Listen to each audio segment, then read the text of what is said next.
S, வீடு, schools, hotels, store room இங்கெல்லாம் partition wall கட்டணும்னாலும் இப்போ பில்டிங் போனஸோட first choice Renocon Rapid Wall Panels. அனைவருக்கும் வணக்கம். இங்கே மாநில துணைத் தலைவர் அண்ணன் கருநாகராஜன் மற்றும் அரசு துறை தலைவர் ராஜா, தென்சென்னை மாவட்ட பொதுச் செயலாளர்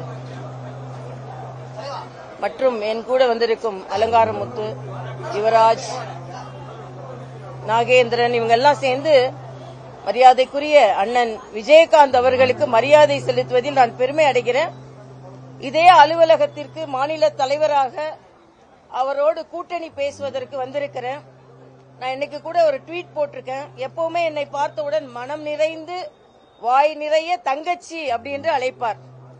என்னை தங்கச்சி என்று அழைக்கின்ற சில அரசியல்வாதிகளில் முதன்மையானவர் அவர். அதனால்தான் இன்னைக்கு ட்வீட் போட்டேன். தங்கச்சி என்று என்னை அழைப்பவர் தன் கட்சி மீது எவ்வளவு பாசம் வைத்திருந்தாரோ அதே போல இந்த தங்கச்சி மீதும் பாசம் வைத்திருந்தவர் என்று. ஒரு வெள்ளந்தியான மனிதர், ஒரு அரசியலில் மிக நேர்மையானவர், துணிச்சலானவர். அவர் இன்னும் ஆரோக்கியமாக நீடூழி வாழ்ந்து ஒரு சாதனையை படைத்திருக்க வேண்டும் என்பது எனது கருத்து. அக்கா பிரேமலதா அவர்களின் அந்த கொள்கையை முன்னெடுத்து சென்று கொண்டிருக்கிறார்கள் தீவிரமாக.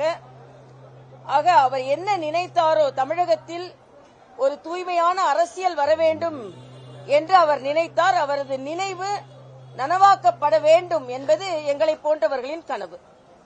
அவரது ஆன்மா சாந்தியடைய பிரார்த்திப்பது மட்டுமல்லாமல் ஒவ்வொரு முறையும் அவர் சிகிச்சைக்கு போகும்பொழுது அவர் மீண்டு வந்து விடுவார் என்று நான் பிரார்த்தித்திருக்கிறேன். ஒரு நல்ல அரசியல்வாதியை நாம் இழந்திருக்கிறோம்.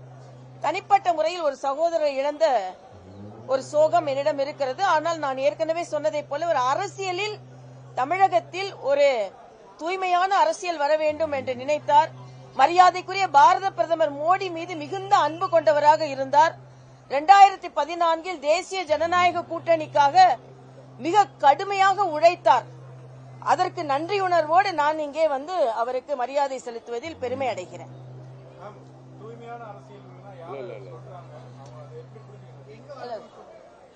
இப்ப நான் அதெல்லாம் சொல்ல முடியாது. அவரோட எண்ணத்தை நான் இங்கே பிரதிபலித்தேன், அவ்வளவுதான்.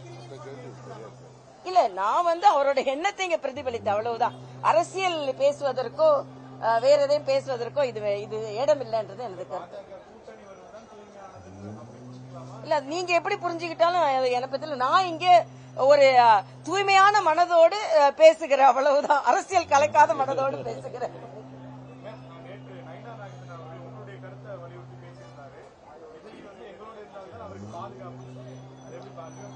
இல்ல, இது யதார்த்தமான உண்மைதானே. பிரிந்து போகக்கூடாது எதிர் ஓட்டுகள் என்பதில் அண்ணன் நயினார் நாகேந்திரனும் அண்ணன் எடப்பாடி அவர்களும் எல்லாருமே எதிரணியின் ஓட்டுகள் கூட்டாக இருக்க வேண்டும் என்ற ஒரு கோரிக்கையை தொடர்ந்து வைத்துக் கொண்டிருக்கிறார்கள்.